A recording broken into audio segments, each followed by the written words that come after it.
Asyhadu an la ilaha illallah wahdahu la syarika lah wa asyhadu anna sayyidana Muhammadan abduhu wa rasuluh. Allahumma ij'alni minat tawwabin waj'alni minal mutatahhirin waj'alni min ibadikas sholihin. Subhanakallahumma wa bihamdika asyhadu an la ilaha illa anta astaghfiruka wa atubu ilaik. Wa sallallahu ala sayyidina Muhammadin wa ala alihi wasallam. Walhamdulillahi rabbil alamin.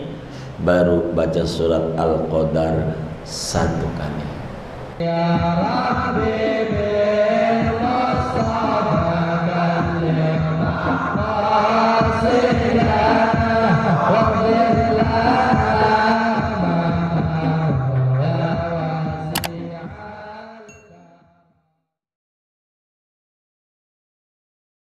Assalamualaikum warahmatullahi wabarakatuh. Bismillahirrahmanirrahim. Alhamdulillahi rabbil alamin. Wassalatu wassalamu ala sayyidil awwalin wal akhirin, sayyidina wa maulana Muhammadin wa ala alihi wa sahbihi ajma'in. Amma ba'du, faqad qala al-imam al-muallif rahimahullahu ta'ala wa nafa'ana bihi wa bi barakati ulumih wa ghafara lahu wa li masyayikhihi wa li masyayikhina amin. Wastiqbalun lil qiblati, dan disunnahkan dalam mandi menghadap ke arah kiblat. Wa muwalatun, dan disunnahkan muwalat. Wa tarku takallumin bila hajatin, dan disunnahkan meninggalkan berbicara bila hajatin, dengan tanpa ada hajat. Wa tansyifin, dan meninggalkan menyeka bila udhrin, dengan tanpa ada uzur. Wa tusannu syahadatanil mutaqaddimatani fil wudu'i ma'ama ma'ahuma aqibal ghusli, dan disunnahkan membaca dua kalimat syahadat yang terdahulu pada bab wudu disertai apa yang ada bersama keduanya setelah mandi. Wa alla yaghtasila li janabatin aw ghairiha kal wudu'i fi ma'in raqidin lam yastabhir, dan bahwa tidak mandi oleh seseorang untuk mandi junub atau selainnya sama halnya seperti wudu fi ma'in raqidin, pada air yang tergenang yang tidak jalan, lam yastabhir, yang tidak melaut air itu, kana bi'in min ainin ghairi jarin, seperti air yang bersumber dari mata air yang tidak mengalir. Far'un wallahu a'lam bishawab. Bapak, Ibu, saudara-saudara sekalian jamaah Masjid Al-Madinah yang mulia, malam hari ini kita masih berbicara tentang sunnah mandi. Sebagaimana yang lalu dijelaskan, sunnah mandi terbagi tiga. Ada sunnah sebelum mandi, ada sunnah ketika mandi, dan ada sunnah sesudah mandi. Dan juga ada juga sebetulnya sunnah umum, baik dari sebelum, ketika mandi, bahkan sampai sesudah mandi. Nah, kita lanjutkan sunnah-sunnah mandi ini. Wastiqbalun, ketika kita mandi junub, habis kita bersetubuh ataupun mandi Jumat, kita sunnah dalam mandi itu menghadap kiblat. Kenapa? mandi itu disunnahkan menghadap kiblat karena mandi ini baik mandi junub maupun mandi Jumat dan mandi-mandi yang lain yang dalam agama diajarkan, mandi adalah ibadah. Ibadah itu yang lebih layak untuk kita menghadap adalah arah yang paling mulianya arah, dan tidak ada arah yang paling mulia selain arah kiblat. Ketika kita sholat, Allah wajibkan kita menghadap kiblat. Fawalli wajhaka syatral masjidil haram. Kita disuruh menghadap ke arah kiblat. Maka di luar sholat pun sunat sebagaimana halnya dalam wudu, dalam mandi pun sama, disunatkan kita menghadap kiblat. Maksudnya kiblat adalah Ka'bah, sebab kiblat ada dua, ada Baitul Maqdis, dulu menghadap ke sana Nabi kurang lebih 17 bulan, dan kemudian disuruh oleh Allah untuk balik menghadap ke Ka'bah dan sampai kiamat. Nah, yang dimaksud menghadap kiblat yakni menghadap Ka'bah kalau mandi. Sunnat hukumnya, upayakan kalau kita mandi menghadap kiblat. Tidak mesti kita rombak itunya apa kerannya, orangnya aja yang muter. Zaman pandemi begini sering dirumahin, modal lagi, repot lagi. Kitanya aja yang muter, jangan nyalain rumahnya, jangan. Menghadap ke arah kiblat, sunat hukumnya. Ini keluhuran Islam. Tidak ada ajaran sehebat ajaran yang dibawa oleh Sayyiduna Muhammad sallallahu alaihi wasallam. Tidak ada. Sampai mandi kita diatur agar supaya kita mandi menghadap ke arah Ka'bah. Kemudian mana lagi sunnah mandi? Wa muwalatun. Mandi itu sunat muwalat. Mualat itu bahasa Ciledugnya cash. Jangan kredit, jangan. Tempo hari ada yang nanya, bagaimana kalau malam palanya dulu, pagi tinggal badannya? Boleh. Boleh saja. Tapi sunatnya mualat. Apa itu mualat? Mualat itu bihaitsu la yajiful awal qabla syuru' fi tsani ma'tidalil hawa wa mizaj syakhsi nafsihi wal makan waz zaman. Jadi yang disebut mualat itu adalah jangan sampai kita kering badan yang udah disiram sebelum masuk pada yang kedua. Andai rumahnya ada 2 kamar mandi, boleh, dan masih dihitung mualat dari pala di badan sini, badan pala di kamar mandi sini, badan kamar mandi sebelah, entar lagi. Cuman kayak orang gila kerjaan kayak begitu. Kalau airnya habis lain cerita ya, kerannya di sini mati. Ya, keran sebelah. Mualat itu sunat. Jadi sehingga dari mana dalil ini mualat ini?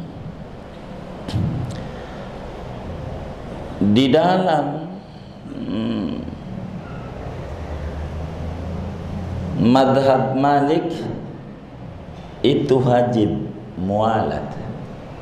Dalam madhab Malik yang namanya mandi di kredit, palak malam, badan pagi, ndak sah.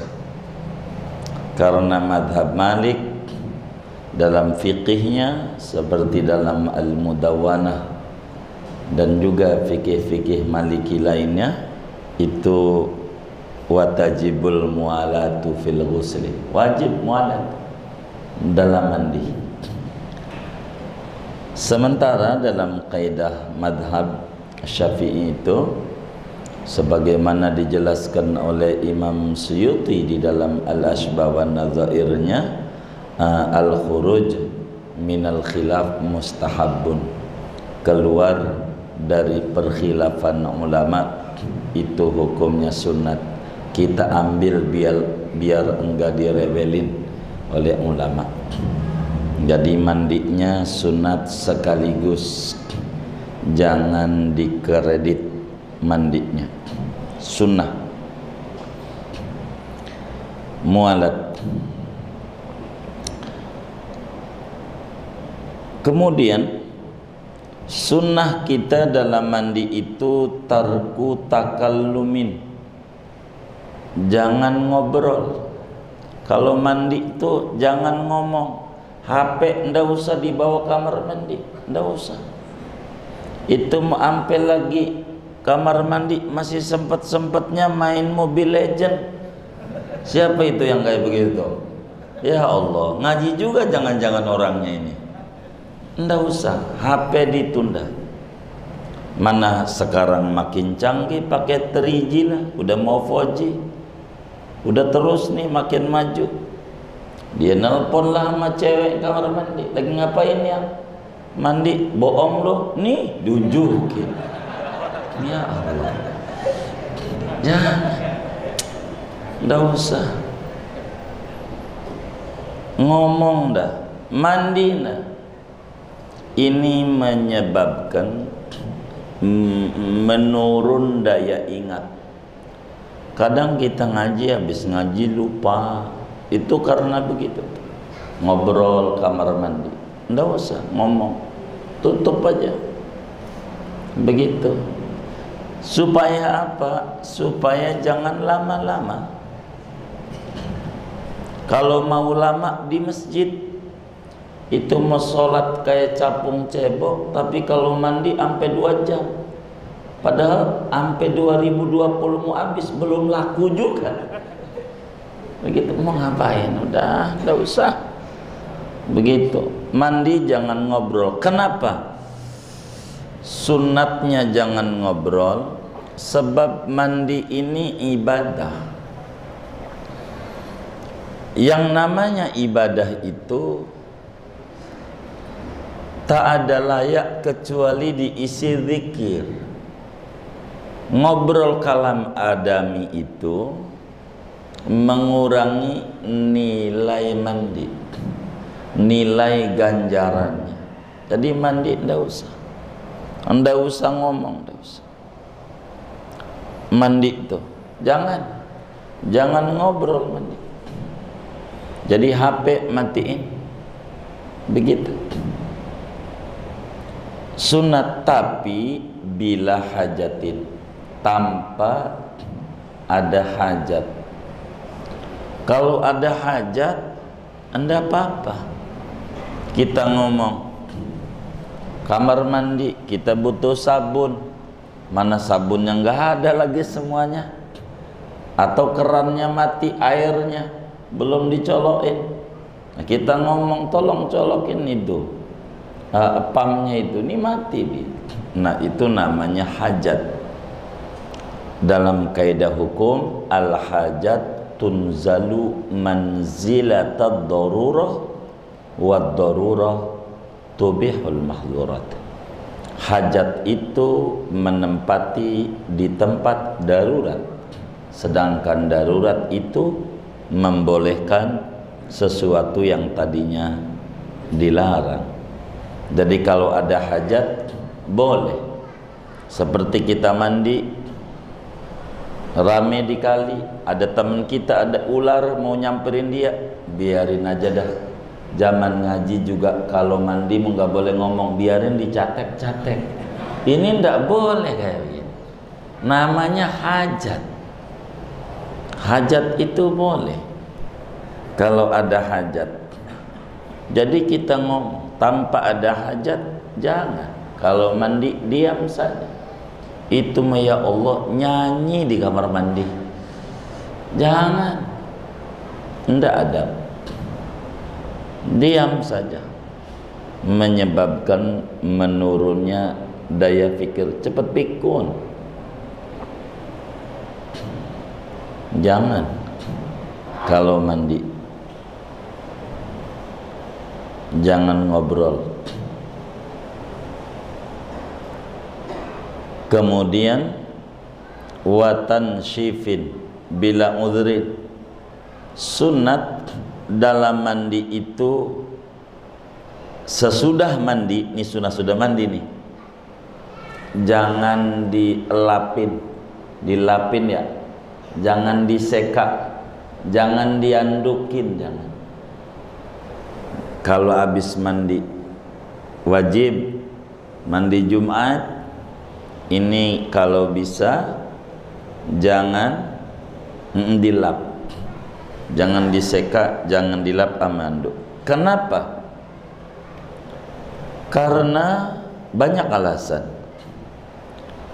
Karena di dalam menyeka ini seakan-akan kita ogah sama ibadah. Ini kan ibadah mandi. Maka jangan sampai kita terkesan sama ibadah enggak mau. Itu satu. Kedua, karena dengan dilapin ini, dihandukin, itu menghilangkan bekas-bekas ibadah. Padahal bekas-bekas ibadah itu dipuji oleh agama. Tentang ciri-ciri pengikut Nabi Muhammad sallallahu alaihi wasallam pada surat Al-Fatah itu, Muhammadur Rasulullah walladzina ma'ahu asyidda'u 'alal kufar ruhama'u bainahum tarahum ruk'an sujadan yabtaguna fadlan minallahi wa ridwana. Terus simahum fi wujuhihim min atharis sujud. Ini asar-asar ibadah ini biar, dan malaikat terus memohonkan ampun kepada orang yang bekas ibadahnya masih ada, kayak wudhu. Sama aja, jangan dielapin. Sunat.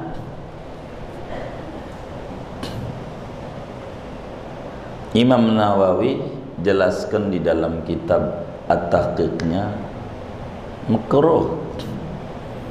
Di samping itu di dalam kitab Sahihul Bukhari, Al-Imamul Bukhari meriwayatkan hadis.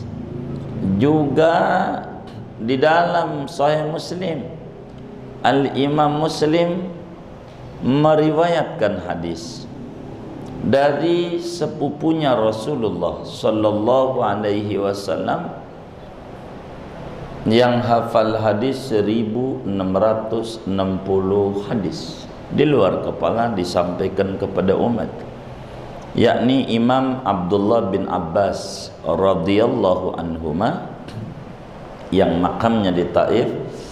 Beliau bilang, bibi saya, bibinya dia, istrinya Rasulullah, namanya Siti Maimunah radhiyallahu anha, bercerita tentang mandi junubnya Nabi. Kemudian sesudah Nabi mandi dikasih mindil, kasih handuk. Ini Rasulullah handuknya. Faraddaha, ditolak. Kata Nabi, enggak usah. Begitu, enggak mau Nabi dikasih itu. Sebab apa? Seakan-akan ogah ama ibadah, menghilangkan bekas ibadah. Maka Nabi tidak mau dikasih anduk, tidak dianduk. Begitu, tidak dianduk. Jangan dilap. Tapi air ini masih banyak. Kalau masih banyak digitu-gituin aja, nggak apa-apa. Begitu. Tapi masih basah di sini. Begitu kan, masih ada yang kayak busa-busa gitu. Tapi sunat saja. Namun bila uzrin, tanpa ada uzur, sunat jangan diseka habis mandi junub itu, jangan diseka habis mandi Jumat itu, dan seterusnya mandi wajib atau mandi sunat itu bila enggak ada uzur.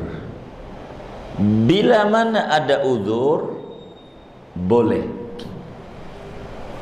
karena Islam agama yang tidak kaku. Seperti dingin, kita nggak biasa begitu, udah tahu usianya udah senja, nikah lagi, lalu mestinya bulan madunya kan salah dia, mestinya paling nggak ke Tanjung Priuk yang panas, ini ke Bromo yang dingin, kisut dia.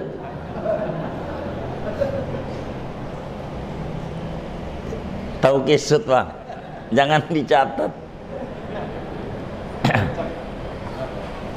Jadi pas mandi ini dia kedinginan, ini bisa sakit ini. Nah, ini namanya uzur. Kalau begini nih, lapin, enggak apa-apa. Bahwa ngelap ini niatnya mengambil kelonggaran agama, enggak apa-apa. Karena kita kedinginan, dingin, atau kita di daerah yang banyak berdebu. Kalau kita mandi, maklumlah banyak proyek tanah mau bangun perumahan. Nah, ini banyak truk kayak Parung Panjang begitu kan, banyak itu truk-truk tanah melulu. Nah, ini bagaimana ini habis mandi kalau nggak dilapin nanti kotor kita. Mana kotornya ini bisa campur najis lagi. Kalau begitu tuh namanya udzur. Kalau udzur tuh boleh dilapin. Ini dalam Islam itu kita tidak bisa mengomentari orang lain. Ada orang mandi dilapin, nah ini makruh, belum tentu, karena kita nggak tahu. Jangan-jangan dia kedinginan, buat dia nggak apa-apa. Jadi agama itu harus untuk suudzon bin nafsi, diri sendiri. Kalau buat orang lain husnudzon aja, begitu. Kemudian mana lagi sunnah mandi? Sunnah mandi itu membaca doa-doa sesudah mandi. Mana tuh?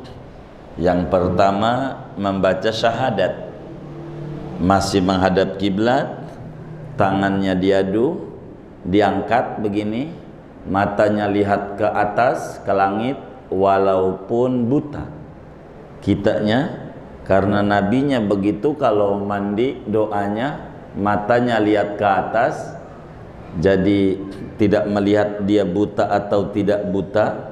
Sunat ngikut nabi, dia begini doa, asyhadu alla ilaha illallah wahdahu la syarikalah wa asyhadu anna muhammadan abduhu wa rasuluh, baru syahadat.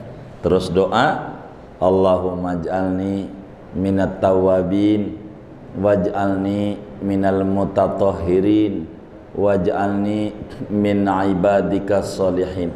Dua, mana lagi? Subhanakallahumma wa bihamdika asyhadu an la ilaha illa anta astaghfiruka wa atubu ilaik. Mana lagi?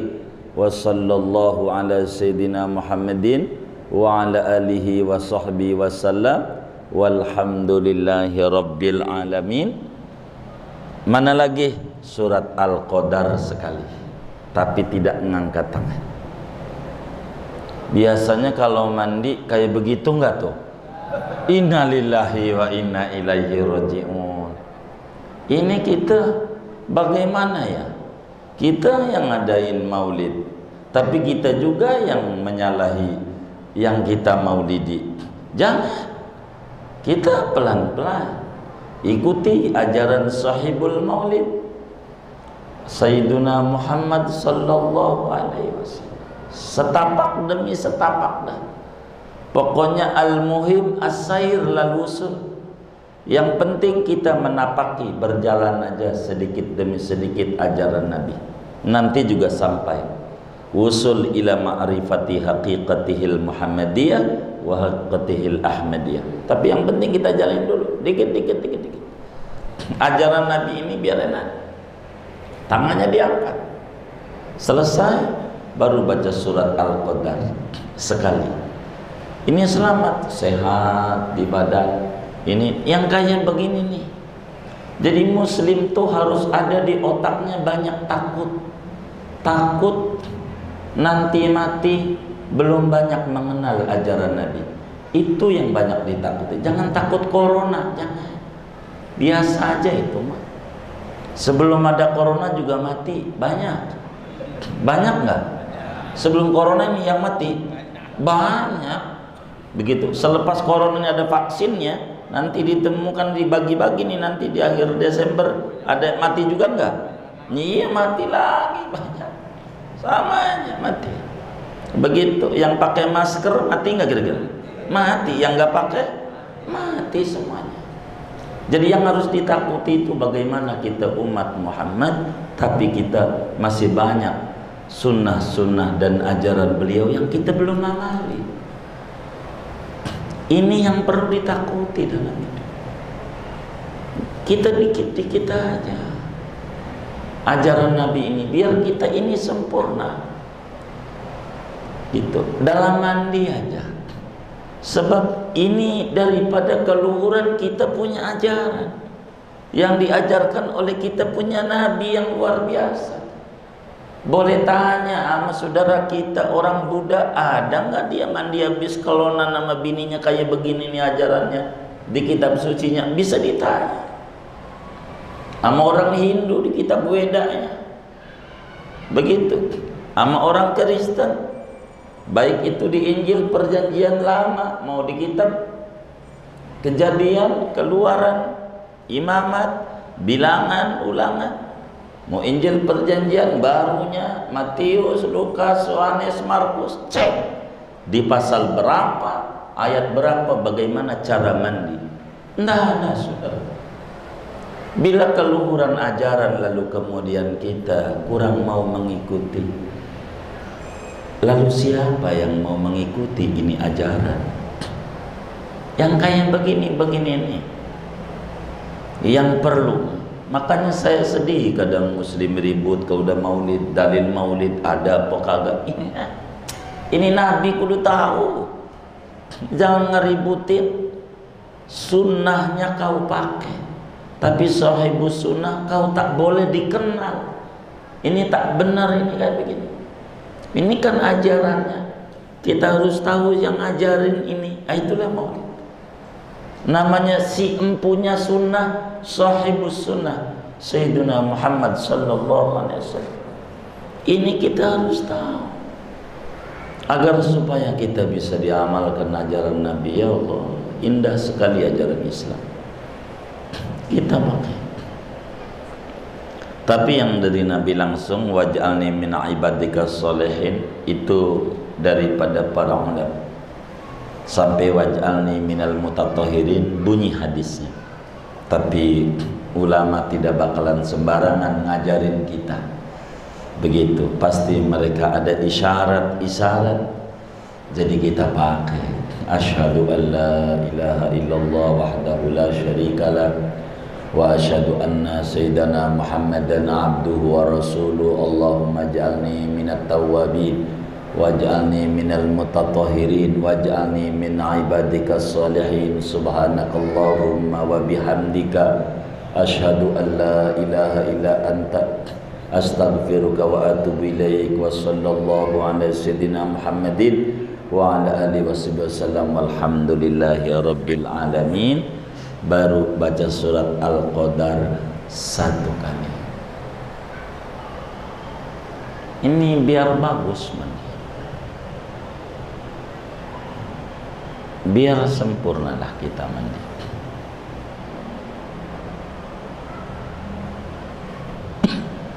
Sunnah tuh mandi. Itu makna ma'ahuma aqibal ghusli, serta doa-doa sesudah baca syahadat dibacanya selepas beres mandi. Udah beres. Kemudian mana lagi sunnah mandi? Sunnah kalau mandi junub,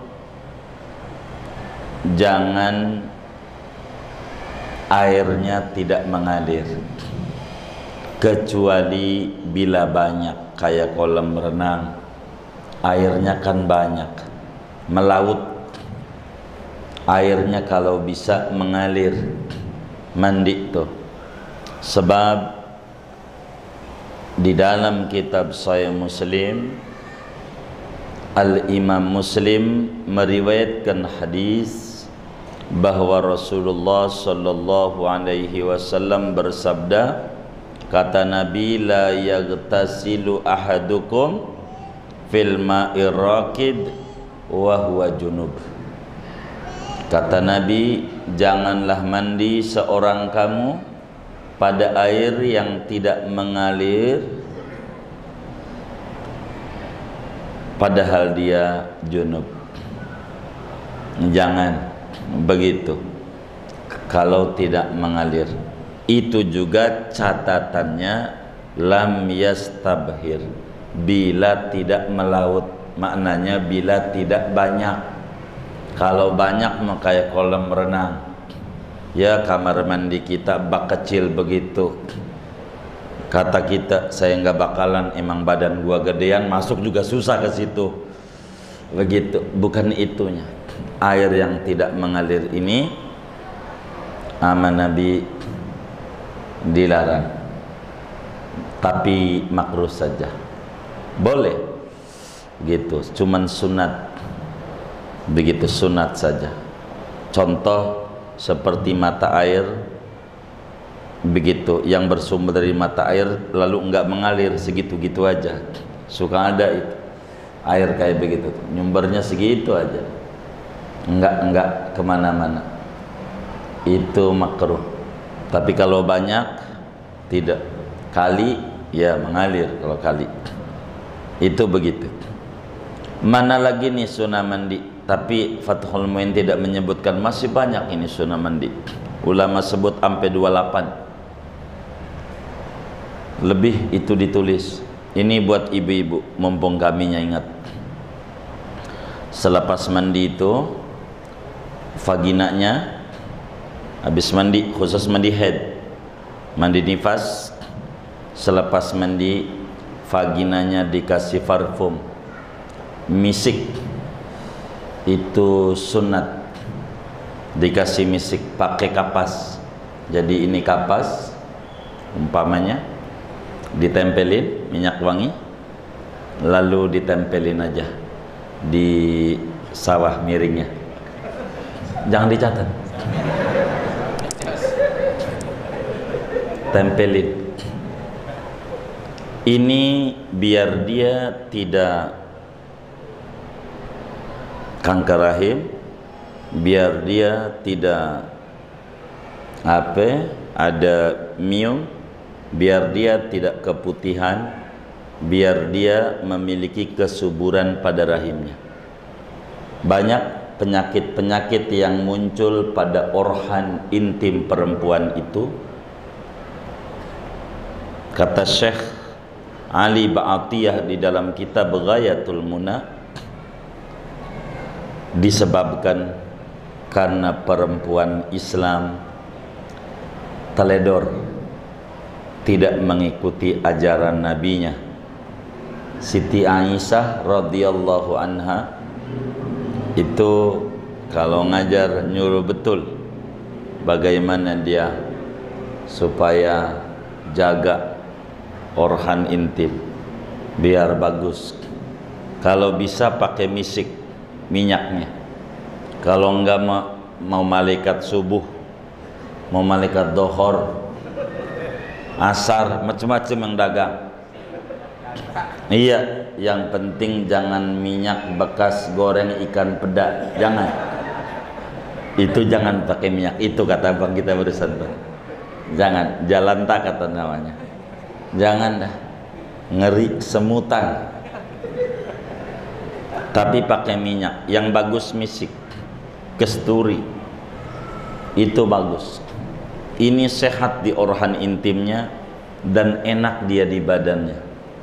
Sebetulnya Islam itu cakep, ajarannya, cuman muslimnya aja kurang mau ngaji pelajaran kehidupannya.